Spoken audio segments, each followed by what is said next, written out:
പ്രാർത്ഥിക്കുന്നവന് വിശുദ്ധി ഉണ്ടാവും. പ്രാർത്ഥിക്കുന്ന മനസ്സ് വിശുദ്ധമായ മനസ്സാണ്. വിശുദ്ധമായ മനസ്സിൽ പാപം ചെയ്യാൻ പറ്റില്ല. ചെടിക പാവം വെച്ചോ വിശ്വാസം വിഷയ കാര്യമൊന്നുമില്ല.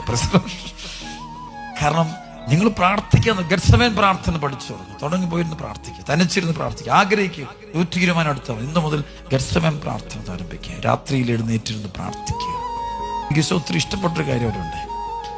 പത്രോസിനോട് യാക്കോബിനോട് യോഹന്നാനോടും പറഞ്ഞു, നിങ്ങൾ പരീക്ഷയിൽ പ്രാർത്ഥിക്കും. എന്നിട്ട് ഇച്ചിരി കല്ലേറ് ദൂരം മാറിയത്. എനിക്ക് കാരണം എന്താ, ഇവരെ പ്രാർത്ഥിപ്പിക്കാൻ പോയാൽ നമുക്ക് പ്രാർത്ഥിക്കാൻ പറ്റില്ല.